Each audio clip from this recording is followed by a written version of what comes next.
Well, excellent. Well, tonight we are starting a new series. It's called Desperate Pursuit.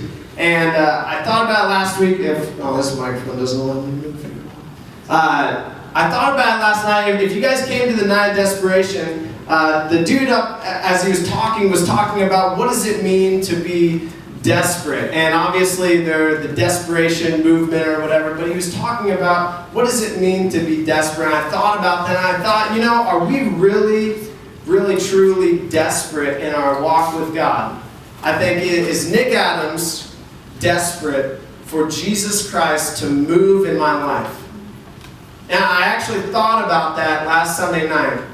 I wonder if we truly are just so passionate and zealous all the time to really see God infiltrate our heart and our lives that we pursue Him in that manner. And so we were talking about desperate pursuit. We're talking about the things that we pursue, and specifically, how do we pursue looking like Christ? So we're looking at these two verses as we look at that, and that's John 3:30, and this is the basis of it all. John 3:30 says, "He must become greater, I must become less." You guys heard that before?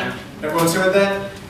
And as I was reading that today, and I was thinking about it, I was just struck by the thought, and Pastor Don says it a lot on Sunday morning, but I think about it, I'm like, He must become greater. God must become greater. Jesus must become greater in my life, and I must become less. If I have any desire, any hope, any response to wanting to look more and more like Christ, this verse must become true every day. He must become greater in my life so that I must become less.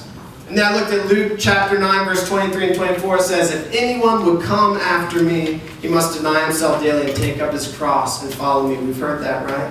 "Whoever wants to save his life will lose it, but whoever will lose his life for me will save it."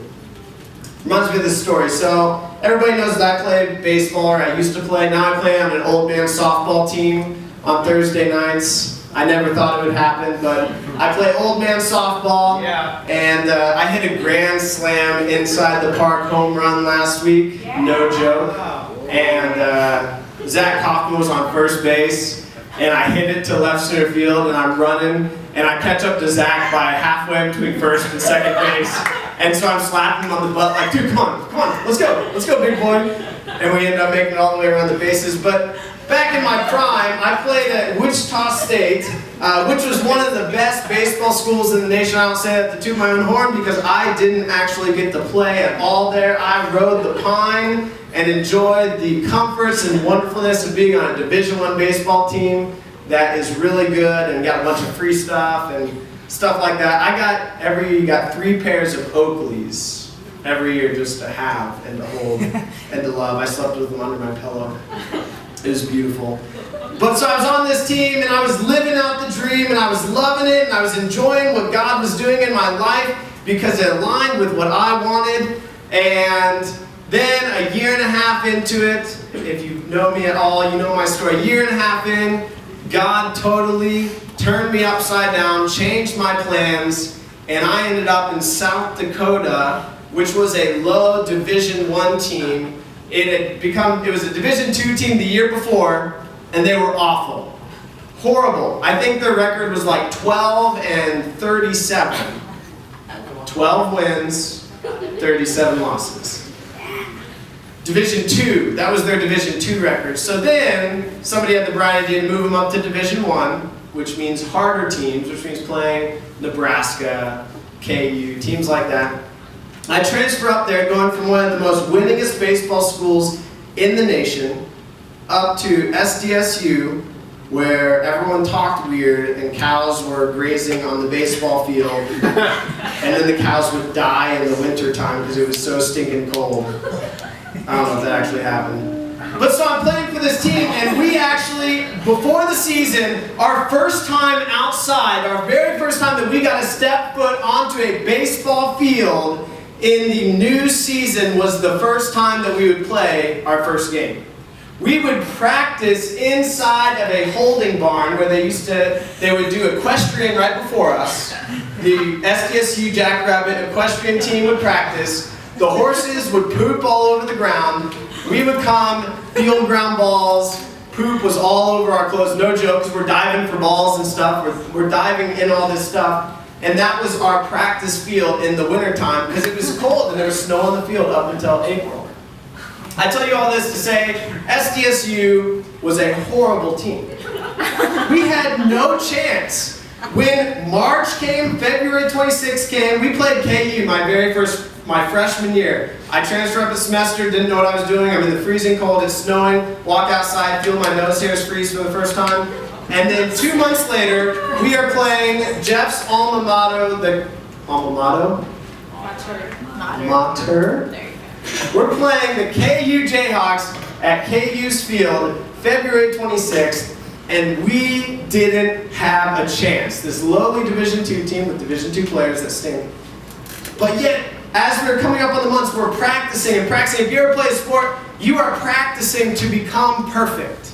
You are practicing, and you know that it's not possible, but you hit in the cages, and Coach would set out a time for us to practice for 4 hours, and then he'd say, if you don't go and hit 2 hours after that, then you're a slacker. And so Division I baseball, you are pursuing this perfection, and it was disheartening playing for SDSU. No joke. You put in hours upon hours, 6, 8 hours a day, to become the worst team in the world. And we played KU the very first game, and they absolutely slaughtered us. It was like 19-2, and I think our 2 runs came off of a couple of errors, so we didn't even get hits on it.